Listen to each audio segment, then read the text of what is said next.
Hello दोस्तों। मेरे पति रोज रात को मेरे सोने के बाद अपनी सास के कमरे में क्यों जाते थे। जब मैं उनसे पूछती तो वह बहाना बनाकर टाल देते थे। एक दिन मैंने कुछ नहीं पूछा और पति के पीछे पीछे जाने लगी। फिर जो मेरे सामने आया उसे देखकर तो मेरे पैरों तले से जमीन निकल गई, क्योंकि मेरा पति सास के कमरे में जाकर उनके साथ। मेरा नाम सीमा है। मैं एक गरीब घराने से ताल्लुक़ रखती हूँ। मेरी माँ दूसरे के घरों में काम करके मुझे बहुत मुश्किल से पालती थी, क्योंकि मेरे पिता हम माँ बेटी को छोड़कर चले गए थे। क्योंकि मेरे पिता को दूसरी औरत पसंद आ गई थी, बस इसीलिए हम दोनों को छोड़कर चले गए। एक दिन कुछ ऐसा हुआ जो मेरी और मेरी माँ की ज़िंदगी बदल कर रख दिया। मैं सोचने लगी कि आखिर यह सब हम दोनों के ही साथ क्यों हुआ। ऐसा लगता था जैसे यह ज़िंदगी किसी की सज़ा से कम नहीं है।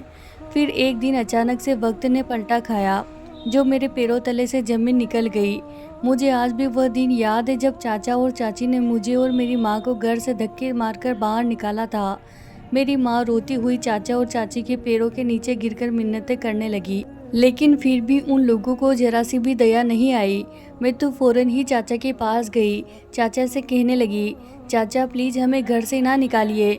हम माँ बेटी कहाँ जाएंगे, हमारा आप दोनों के अलावा कोई नहीं है। लेकिन चाचा तो मुंह फेर कर कमरे में चले गए और चाची ने हमें घर से धक्की मारकर बाहर निकाल दिया और अंदर से दरवाज़ा बंद कर लिया। हम माँ बेटी बहुत देर तक इस दरवाजे पर बैठे रहे, लेकिन एक बार भी उन लोगों ने दरवाज़ा नहीं खोला। थोड़ी देर के बाद मेरी माँ मुझे गोद में उठाकर वहाँ से जाने लगी। शुक्र है भगवान का, एक औरत ने हम माँ बेटी पर दया खाकर अपने घर पर रख लिया, हमें रहने के लिए अपने घर में इजाज़त दे दिया। आखिर उस औरत के साथ हमारा रिश्ता ही क्या था जो हमें अपने घर में रहने के लिए इजाज़त दी। अपनों ने तो लात मारकर हमें घर से निकाल दिया था। खैर भगवान का शुक्र है जो हमें रहने के लिए छत मिल गई। कुछ दिन के बाद पास के स्कूल में ही मैं पढ़ने जाने लगी। मुझे तो आज भी याद है, जब मैं पढ़ने जाती तो मेरे पास ना कोई किताब होती ना कोई पेन, क्योंकि मेरी माँ के पास इतने पैसे नहीं थे जो मुझे सारा सामान दिला सके। शुक्र है आंटी का, जो मुझे और मेरी माँ दोनों को रहने के लिए छत दिया था और साथ में ही अपनी बेटी के कुछ सामान देकर मुझे स्कूल भी भेज दिया करती थी। उनके किताब होते थे, उनके पेन होते थे, उनके बैग होते थे। माँ मुझे देखकर कहती थी कि बेटा तुम इसी से अपनी पढ़ाई पूरी करो। और आंटी की बेटी मुझसे एक क्लास आगे थी और घर में भी मैं आंटी की बेटी के कपड़े पहन लिया करती थी। उसके बावजूद भी उनकी बेटी मेरी दोस्त नहीं बनती थी, क्योंकि वह तो मुझसे बात भी नहीं करना चाहती थी। हम दोनों एक ही स्कूल में पढ़ते थे, लेकिन फ़र्क तो यह था कि हम अलग अलग स्कूल जाते थे। एक साथ कभी घर से नहीं निकले कि हम एक साथ स्कूल पहुँचे। कभी मैं पहले घर से निकल जाती तो कभी वह पहले घर से निकल जाती, लेकिन आज तक हम दोनों साथ में स्कूल कभी नहीं गए थे। बस उसकी माँ ने उसे मना किया था कि वह कभी मेरे साथ ना रहे, क्योंकि मेरी माँ दूसरे के घरों में नौकरानी का काम कर रही थी। आखिर एक औरत कर भी क्या सकती है।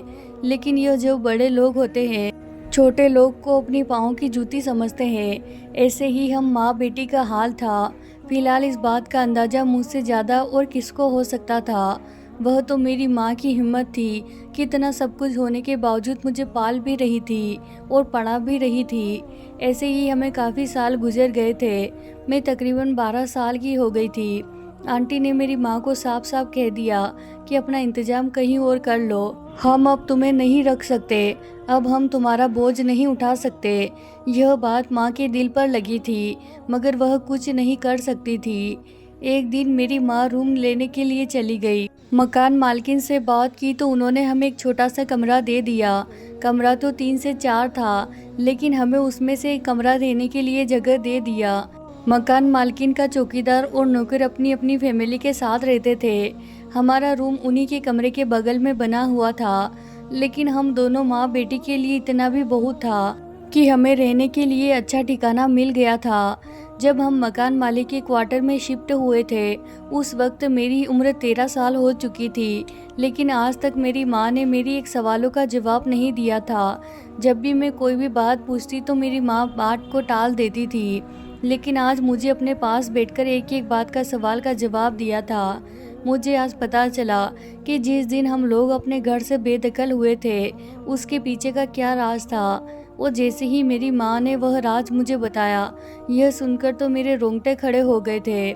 मेरी माँ गांव की रहने वाली एक भोली भाली औरत थी। मेरी माँ की शादी पिताजी से एक दूर के रिश्तेदार ने करवाई थी। उन्होंने ही मेरी माँ की शादी के लिए दूर के रिश्तेदार ने ही कहा था। मेरे दादा दादी को भी मेरी माँ बहुत ज़्यादा पसंद आ गई थी। उन्हें तो अपने बेटे के लिए ऐसी ही पत्नी चाहिए थी जो अच्छी बहू भी बने और घर भी संभाले और देखने में खूबसूरत भी लगे। यह सब सोचते हुए मेरी माँ की शादी पिताजी से हो गई, जो मेरे दादा दादी जी ने करवा दिया था। लेकिन मेरे पिता तो बहुत ही बुरे किस्म के आदमी थे। उनका रवैया बिल्कुल भी अच्छा नहीं था। जिस बात को कह देते थे उसे बगैर पूरा किए शांति से बैठते नहीं थे। अगर कोई बीच में कुछ कह दे तो गुस्सा सर पर उठा लेते थे। इसीलिए मेरे दादा और दादी सोच रहे थे कि मेरे बेटे की शादी एक ऐसी औरत से हो जो गांव की सीधी सादी रहे, जो मेरे बेटे को कभी छोड़कर ना जाए। मेरी माँ तो बहुत कोशिश की अपने पति को छोड़कर कहीं ना जाए, लेकिन एक समय ऐसा आया कि जब मेरे दादा और दादी का देहांत हो गया, उसके बाद से मेरे पिता मेरे माँ के काबू में नहीं रहे।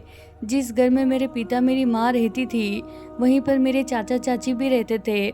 मेरे चाचा का शादी भी जब मेरे पिता की शादी हुई थी, उसी समय में मेरे चाचा का भी शादी हो गया था। चाची तो बहुत तेज दिमाग की थी। जब तक घर में सास ससुर जिंदा थे, तब तक तो मेरी चाची भी एक भी नहीं चलती थी। लेकिन जैसे ही उनका देहांत हुआ, उसके बाद से मेरे चाची और चाचा का रवैया भी बिल्कुल बदल गया था, क्योंकि उनको बखूबी पता था कि मेरे पिता मेरी माँ को बिल्कुल भी पसंद नहीं करते थे। इसी बात का फ़ायदा उठाते हुए मेरी चाची ने मेरी माँ से सारे घर का नौकरानी जैसा काम करवाती रही, और जो मन में आए मेरी माँ को दो चार बात भी सुना दिया करती थी। मेरी माँ तो बेचारी भोली भाली सीधी सादी औरत थी। वह तो ना कभी अपने मायके में कुछ कहा और ना ही अपने पति से कुछ कह पाती थी, क्योंकि मेरी माँ को पता था अपने पति से कुछ भी कहती तो कहने का कोई भी फायदा नहीं होता। बस वजह यही थी कि मेरी माँ चुपचाप घर के सारे काम कर दिया करती थी और घर के सारे लोग के हुक्म भी मान लिया करती थी। जब माँ की शादी को 4 साल हो चुके थे, लेकिन मेरी माँ के एक भी बच्चा पैदा नहीं हुआ था और मेरी चाची दिन ब दिन ताना देती रहती थी, क्योंकि मेरी चाची के 4 साल के अंदर में ही 2 बच्चे हो चुके थे। मेरी चाची के 2 बेटे थे और मेरे पिताजी को बेटे बहुत पसंद थे, और मेरे पिताजी यही चाहते थे कि उनके भी बेटे ही पैदा हो, ना कि बेटी। और जब मेरे माँ पिता की शादी को 4 साल पूरे होने वाले थे, तो चाची ने मेरे पिताजी के कान भरने शुरू कर दिए कि तुम दूसरी शादी कर लो। पिताजी तो यह बात सुनते ही उनके चेहरे पर एक मुस्कान सी आ गई, जैसे वह इंतजार कर रहे थे कि कोई उनसे कह दे कि तुम दूसरी शादी कर लो। पिताजी ने भी मेरी माँ को उल्टी सीधी बातें सुनाना शुरू कर दिया था। ऐसा नहीं था कि मेरी माँ शक्ल सूरत में किसी से कम थी। अगर कोई मेरी माँ को देख ले तो तारीफ करना शुरू कर देता था, लेकिन मेरे पिताजी को हमेशा मेरी माँ में कमियां ही नज़र आती थी। वह तो कभी भी 2 पल की प्यार भरी बातें भी नहीं किया करते थे। अगले ही पल जो मेरे पिता ने किया, उसे सोचकर तो मेरी रूह कांप गई।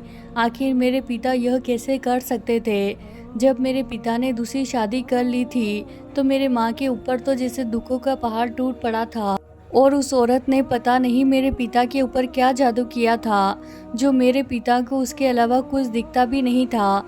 और जब माँ ने पूछा तो पिताजी ने कह दिया कि तुम जब मुझे औलाद नहीं दे सकती तो मैं दूसरी शादी तो करूँगा ही। लेकिन मेरी माँ पिताजी के पैरों में गिरकर कहने लगी कि प्लीज़ मेरे साथ इतना बड़ा अत्याचार मत करो, मैं दूसरी औरत को बिल्कुल भी बर्दाश्त नहीं कर सकती, इसीलिए आप दूसरी शादी मत करो। कुछ दिन बीते तो मेरी माँ चक्कर खाकर ज़मीन पर गिर गई, तो मेरी चाची ने उन्हें अस्पताल लेकर चली गई, और जैसे ही रिपोर्ट आई तो पता चला कि मेरी माँ उम्मीद से है।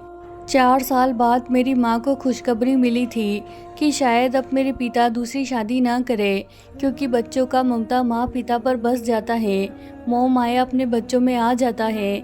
लेकिन क्या पिताजी को पता चलेगा तो वह मुझे अपना लेंगे? क्या वह दूसरी शादी नहीं करेंगे? जब पिताजी के कान में यह बात पड़ी तो वह बिल्कुल से खामोश हो गए। मेरी माँ ने पिताजी से कहा कि अब तो आप बाप बनने वाले हैं, अब आप दूसरी शादी ना करें। लेकिन मेरे पिताजी ने कहा कि ठीक है, लेकिन एक बात तुम हमेशा याद रखना, मुझे बेटा ही चाहिए। अगर बेटा नहीं हुआ तो मैं दूसरी शादी कर लूँगा। मेरी माँ भगवान से उम्मीद लगाती रह गई मुझे बेटा ही पैदा हो। जब वक्त आया तो मेरी माँ मायूस होकर रह गई। माँ ने एक लड़की को जन्म दिया था जो कि मैं थी। पिता को तो बेटी चाहिए ही नहीं थी, जो आज तक उन्होंने मेरा मुंह तक नहीं देखा। जिस दिन मैं पैदा हुई थी उसी दिन पिताजी घर छोड़कर चले गए। उस दिन पता चला था कि पिताजी ने दूसरी शादी पहले से ही कर रखी थी और इस बात का खबर मेरे चाचा और चाची को भी थी। अब तो बस उन्हें बेटी पैदा होने का बहाना मिल गया था। पिताजी को थोड़े दिन के बाद पता चला कि जो मकान के पैसे थे चाचा ने मेरे पिताजी को दे दिए थे। बस इसी तरीके से अब यह घर मेरे पिता ने पैसे लेकर चाचा चाची को दे दिया था। अब तो वह घर मेरे चाचा चाची का हो चुका था और मेरे पिता दूसरे शहर में घर लेकर अपनी दूसरी पत्नी के साथ रहने के लिए चले गए थे और मेरी माँ अपनी बेटी को लेकर दर दर की ठोकरें खाती रहती। बस रिश्तेदारों की शर्मिंदगी की वजह से चाचा ने हम माँ बेटी को अपने घर पर रखा था, क्योंकि अगर इस वक्त मेरी माँ और मुझे घर से निकाल देते तो सब लोग मेरे चाचा चाची को बुरा भला कहने लगते कि छोटी सी बच्ची के साथ उसकी माँ पर बहुत बड़ा जुल्म किया है कि चाची ने घर से निकाल दिया। बस इसी वजह से वह लोग मुझे और मेरी माँ को अपने घर में बर्दाश्त कर रहे थे। लेकिन मेरी चाची ने मेरी माँ को अपने घर की नौकरानी बनाकर रख लिया। वह तो एक जगह से हिलती भी नहीं थी। कोई भी चीज़ होती तो हुक्म के साथ मेरी माँ को कह देती थी। मेरी माँ ही सुबह से लेकर रात तक घर के सारे काम करती थी। यहाँ तक कि चाची के बच्चे को भी मेरी माँ ही संभाला करती थी। घर के कामकाज की वजह से मेरी माँ को मेरे लिए वक्त नहीं मिलता था। बस जब मैं रोती तब माँ मुझे उठाती थी और दूध पिला के दोबारा सौ कामों में लग जाती। मेरे नाना नानी का देहांत हो चुका था। मेरे मामा और मामी रहते थे। किसी ने सच ही कहा है कि जब बेटी के माँ बाप ना रहे तो उसका मैका भी ख़त्म हो जाता है। मेरे मामा को मेरी जन्म की खबर भी मिली थी और माँ की बर्बादी की भी, और कोई माँ का ठिकाना भी नहीं था। इसीलिए चुपचाप देवर देवरानी के घर में नौकरों की तरह काम करके वहाँ रहने पर मजबूर थी। मगर मेरी चाची के लिए यह बात भी बर्दाश्त नहीं थी। आखिरकार जब एक साल मुश्किल से गुजरा तो चाची ने बिना वजह से निकाल दिया। माँ रोती धोती गली में बैठी रही और फिर उठकर चल पड़ी। अपनी गली से बाहर निकलकर माँ रोड पर गई थी कि आंटी ने देख लिया और उनकी दोस्ती मेरी दादी के साथ बहुत ज़्यादा थी। इस वजह से वह मेरी माँ को अच्छी तरह जानती थी। मेरी माँ को रोता हुआ देखकर मेरी आंटी पूछने लगी तो मेरी माँ ने उन्हें सब कुछ बता दिया। दरवाज़ा बजाए तो चाची दरवाजे पर आ गई। आंटी ने चाची से कहा, कुछ तो भगवान से डरो, 1 साल की बच्ची है और तुमने उसे घर से निकाल दिया। तो चाची ने आंटी से खूब बदतमीजी से बात की और कहा कि हमारे घर के मामले में किसी को भी बोलने की कोई ज़रूरत नहीं है। साथ ही माँ का बैग आंटी के हाथ में थमा दिया जिसमें मेरे और माँ के कुछ कपड़े रखे हुए थे। आंटी मुझे और मेरी माँ को लेकर अपने घर चली गई। फिलहाल उनके घर भी उनके बेटे और बहू साथ में रहते थे। उन्हीं के घर में एक छोटा सा कमरा था। आंटी ने वहीं पर एक कमरा मेरी माँ को दे दिया। इसी तरीके से मेरी माँ वहीं पर रहने लगी। लेकिन माँ को वहाँ पर रहना आंटी की बहू को बिल्कुल भी पसंद नहीं था, क्योंकि मेरी माँ जवान और बहुत ज़्यादा खूबसूरत थी। और दूसरी वजह यह भी थी कि कौन किसी को बेवजह अपने घर में रखता है। फिर मेरी आंटी से कहकर अपने लिए कुछ काम करने के लिए कहा तो आंटी ने उन्हें 2-3 घरों में काम करने के लिए बंदोबस्त करवा दिया। इस बात पर आंटी की बहू ने बहुत ज़्यादा मुंह बना लिया था, यहाँ तक कि वह अपनी बेटी और बेटे को मेरे साथ खेलने भी नहीं दिया करती थी। जहाँ मेरी माँ काम करती थी वहीं से कुछ खाने पीने के सामान लेकर आई थी और वही हम दोनों माँ बेटी खा लिया करते थे। जब मेरी माँ को पैसे मिलते थे तो आंटी की बहू को पैसे दे दिया करती थी, लेकिन फिर भी वह मोहल्ले में कहती फिरती थी कि उन दोनों माँ बेटी को हमने अपने घर में मुफ्त में रखा हुआ है, जबकि ऐसा तो कुछ भी नहीं था। आंटी भी अपनी बहू के सामने कुछ न कह पाती थी। धीरे धीरे मैं 12 से 13 साल की हो चुकी थी, लेकिन जब से मैंने होश संभाला था तब से आंटी की बहू बर्दाश्त के बाहर थी। लेकिन फिर भी बहुत हिम्मत करके हम उनकी बात को बर्दाश्त करते थे। और जब आंटी का देहांत हो गया तो मेरी माँ मजबूरन मुझे लेकर उस मकान मालकिन के घर चली गई। वहाँ तो कम से कम हमें कोई कुछ कहने वाला नहीं था, कोई ताने देने वाला नहीं था। ऐसा सोचकर मैं बहुत ज़्यादा वहाँ पर खुश थी। मेरी एक अच्छे स्कूल में दाखिला करवा दिया था। इस तरह मेरी पढ़ाई जारी रही। मेरी माँ वहीं पर काम करती रही और मैं पढ़ती रही। मेरी माँ कभी भी मुझे अपने साथ घर के कामों में नहीं लगाया था, क्योंकि वह चाहती थी कि मैं पढ़ लिख कर इस काबिल हो जाऊं कि किसी के टुकड़ों पर ना पलना पड़े और मुझे माँ की तरह दूसरों के घरों में काम ना करना पड़े। मैंने भी माँ के इस ख्वाहिश को पूरा करने के लिए बहुत मेहनत कर रही थी और फिर जब मैं इंटर पास कर लिया तो आसपास के अच्छे स्कूलों में जॉब के लिए अप्लाई करना शुरू कर दिया। मेरे इंग्लिश और मैथ्स से बहुत अच्छा था, इसीलिए मुझे उम्मीद थी कि मुझे नौकरी भी मिल जाएगी और ऐसा ही हुआ। मुझे एक अच्छे स्कूल में इंग्लिश के टीचर की हैसियत से जॉब मिल गई। हालांकि मेरे अंदर काबिलियत इतनी ज़्यादा नहीं थी, लेकिन जितना बड़ा और अच्छा वह स्कूल था, मेरी इंग्लिश अच्छी होने की वजह से मैं वहाँ पर टीचर बनकर लग गई थी। साथ साथ मैं प्राइवेट पढ़ाई जारी रखी। उस स्कूल में मेरी तनख्वाह बहुत अच्छी थी, इसीलिए मैंने एक दूसरे इलाके में किराए पर घर लेकर माँ के साथ वहाँ पर रहना शुरू कर दिया। माँ तो इस बात के लिए मानती नहीं थी, लेकिन मेरी जिद की वजह से हम लोग किराए के घर में रहने लगे। साथ में घर में रहते हुए शाम के वक्त बच्चों को मैं ट्यूशन पढ़ाने लगी। इस तरह से गुजारा कुछ बेहतर तरीके से होने लगा। मैं जिस स्कूल में जॉब करती थी वहीं पर एक मेल टीचर थे, उसका नाम श्याम था। वह मुझसे उम्र में बड़े थे, लेकिन बहुत सुलझे हुए और बहुत अच्छे इंसान लगते थे। दूसरों की मदद करने को तैयार रहते थे और उनका रवैया भी बहुत अच्छा था। वह स्कूल की वजह से टीचर थे, इसी वजह से मुझे भी उनके पास जाना पड़ता था। मेरी उनसे बातचीत बढ़ गई थी। मैंने महसूस किया था कि वह भी मुझ में कुछ दिलचस्पी लेते थे। अक्सर मेरे बारे में पूछते रहते थे और अगर कभी किसी वजह से मैं स्कूल की छुट्टी कर लेती तो दूसरे दिन वह मेरी हालचाल पूछने मेरे घर भी आ जाया करते थे। हमें साथ में काम करते हुए तकरीबन 1 साल हो चुका था और इस वजह से मेरी और उनके साथ अच्छी जान पहचान हो गई थी। मैं तो समझती थी कि वह शादीशुदा होंगे, मगर उनकी अभी तक शादी नहीं हुई थी। उनके ऊपर भी अपनी फैमिली की कुछ ऐसी जिम्मेदारियां थी जिनकी वजह से वह अभी तक शादी नहीं कर सके थे। उनकी भी 3 बहनें थीं और बड़े होने की वजह से पहले उन्होंने अपनी तीनों बहनों को पढ़ाया लिखाया और उनकी शादी भी की और अब अपनी माँ के साथ अकेले ही अपने घर में रहते थे। उनकी माँ फालिज की मरीज थी, जिन्हें संभालने के लिए एक नर्स 24 घंटे उनके घर में रहा करती थी। श्याम स्कूल के बाद स्कूल के बच्चों को ट्यूशन भी पढ़ाते थे, इस वजह से काफ़ी रात को अपने घर जाते थे। उन्होंने मुझे मेरे बारे में पूछा और बात भी की। वह मेरे पिता के बारे में पूछ रहे थे और मेरे बारे में भी। मुझे समझ नहीं आ रही थी कि वह क्यों मेरे बारे में इतना कुछ जानना चाह रहे थे। मैंने उनसे पूछा तो वह कहने लगे कि वह मुझे पसंद करने लगे हैं और इसीलिए मेरे बारे में सब कुछ जानना चाहते हैं ताकि मेरी माँ से मेरा रिश्ता मांग सके। मैं तो खामोश हो गई। मैं उन्हें क्या बताती।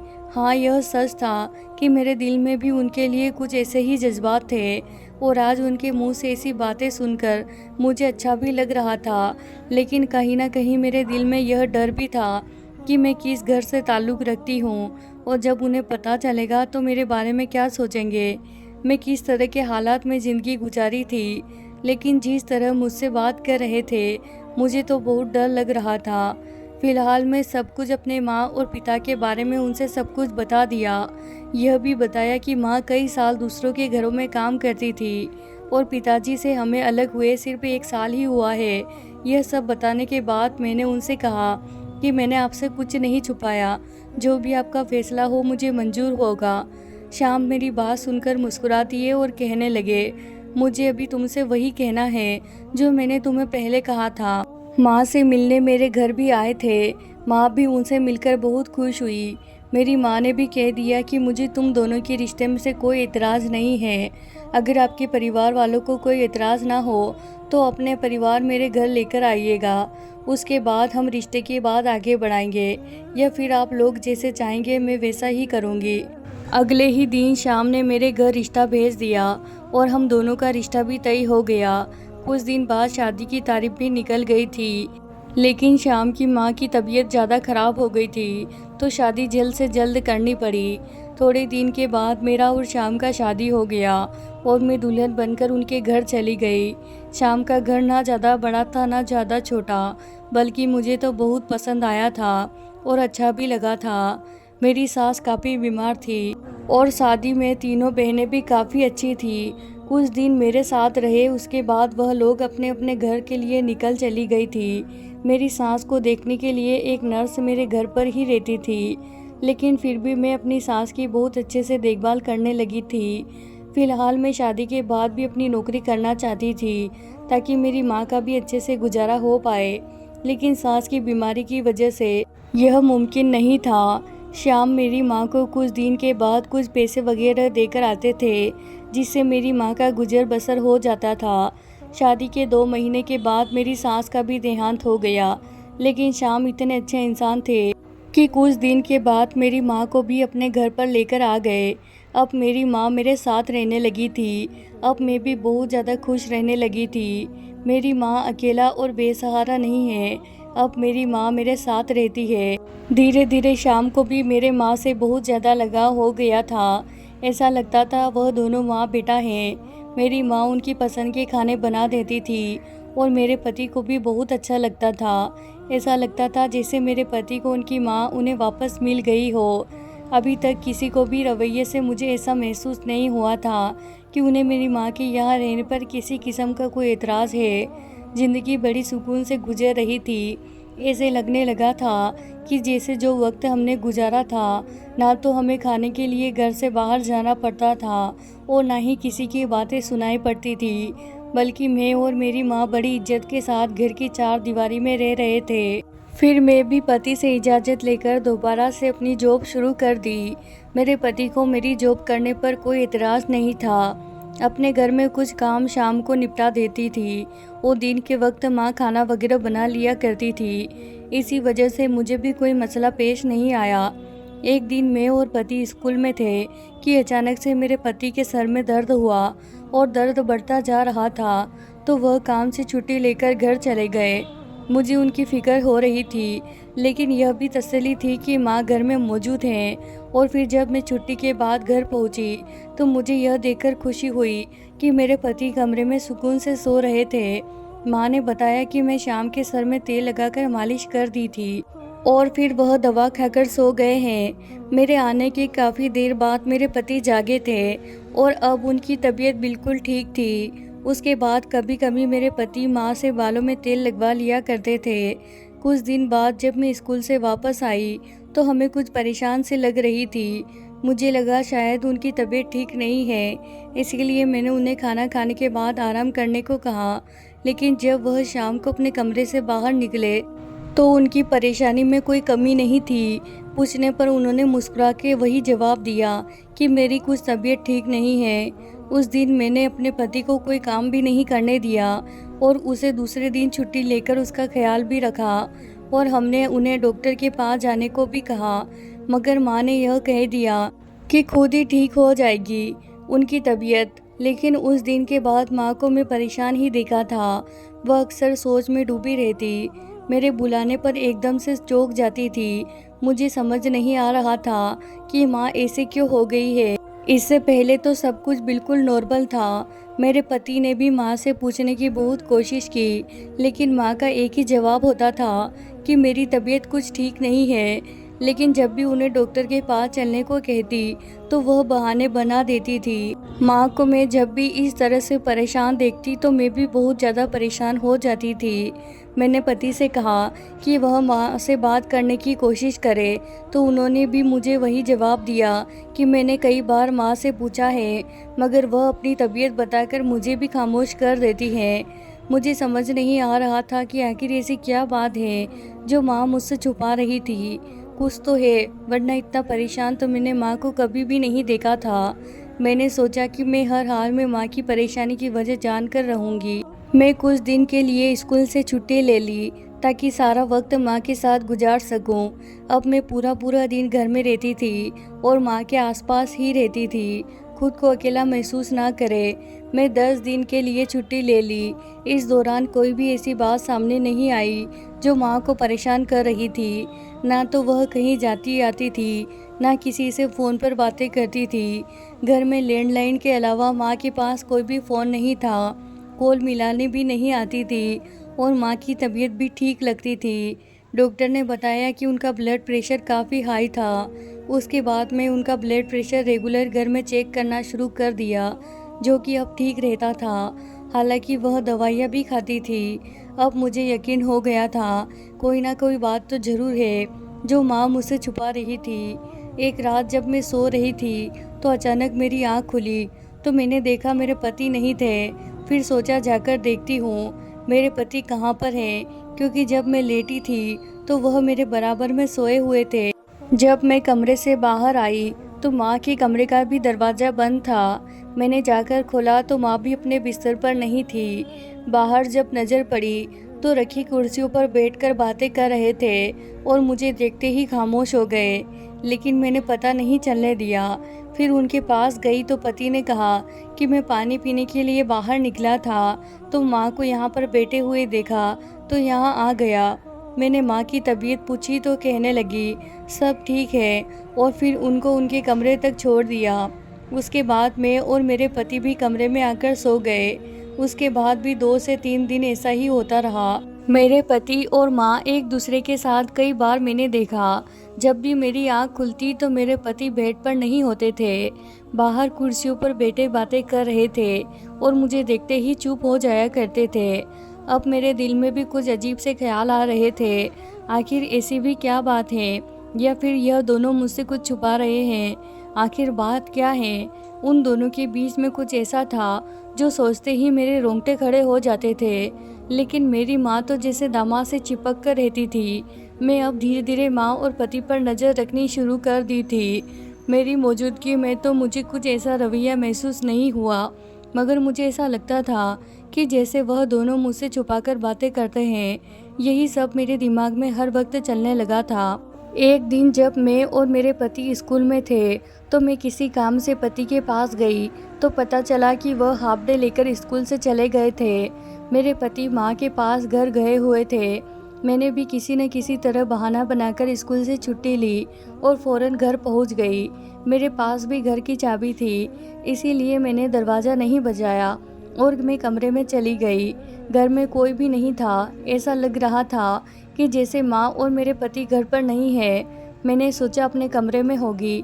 मैंने अपना पर्स वहीं लॉन्च में रखा और माँ के कमरे की तरफ जा रही थी कि अचानक मेरे कान में एक आवाज़ सुनाई दे गई। तो आवाज़ किसी मर्द की थी जो माँ के कमरे से आ रही थी। एकदम मेरा सांस सीने में अटक गया।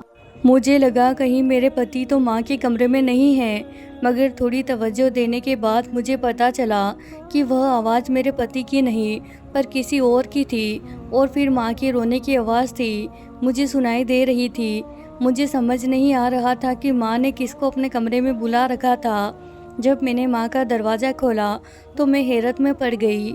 माँ के कमरे में एक औरत एक आदमी मौजूद थे। वह आदमी जमीन पर माँ के कदमों में हाथ जोड़े बैठा था, जबकि औरत माँ के साथ वाले सोफे पर बैठी हुई थी। और मेरी माँ भी। उन तीनों ने मुझे देखा था तो अपनी अपनी जगह से फ़ौरन उठकर खड़े हो गए। मेरा समझना तकरीबन नामुमकिन था। फटाफट माँ के पास गई और उनसे रोने की वजह पूछी, तो इससे पहले कि माँ कुछ कहती, उस आदमी ने आगे बढ़कर मेरे सर पर हाथ रखा और कहने लगा कि यह मेरी बेटी है। तब मुझे पता चला कि यह मेरा बाप था, जो मेरे पैदा होते ही मुझे घर में अकेला छोड़कर चला गया था। यह औरत कौन थी? वह दोनों मेरे घर में क्या करने के लिए आए थे? पता नहीं कितने सवाल मेरे दिलो दिमाग में चल रहे थे। जब मुझे पता चला कि जो मेरे घर इंसान आया है वह मेरा असली बाप है, मुझे यह बात जानकर भी खुशी नहीं हुई थी। और जब मुझे पता चला कि वह दूसरी पत्नी के साथ मेरी माँ से माफ़ी मांगने के लिए आया था, तब मुझे यह बात सुनकर और भी ज़्यादा गुस्सा आ गया। उन दोनों के भी कोई औलाद पैदा नहीं हुई। उन्हें लगता था कि जो उन्होंने किया है उसी की सज़ा उन दोनों को मिली है। उन लोगों ने सोचा कि अगर हम माफ़ी मांग लेंगे तो हमारे आगे की ज़िंदगी अच्छे से गुजर जाएगी। इसी वजह से हम माँ बेटी से माफ़ी मांगने के लिए चले आए थे। तभी मुझे पता चला कि काफ़ी दिन से मेरे पिता और सौतेली माँ का चक्कर मेरी माँ से हो चुका था। इस वजह से वह बहुत ज़्यादा परेशान रहने लगी थी। मेरी माँ नहीं चाहती थी कि अब मुझे किसी बात का पता लगे और मैं अपने हंसती खेलती ज़िंदगी में परेशान हो जाऊं। इसीलिए यह सब कुछ मुझसे छुपाती रही। यह सब बात मेरे पति को बता चुकी थी। इसीलिए मेरे पति भी काफ़ी दिनों से परेशान रह रहे थे। मैंने गुस्से से अपने पिता को कहा कि आप दोनों यहाँ से चले जाएं और कभी दोबारा मेरी माँ और मेरे सामने आने की कोशिश भी मत करना। वह दोनों खामोशी के साथ मायूस होकर चले गए। मेरी माँ भी मेरे गले लगकर रोने लग गई। मैंने अपनी माँ को दिलासा देते हुए गले से लगा लिया।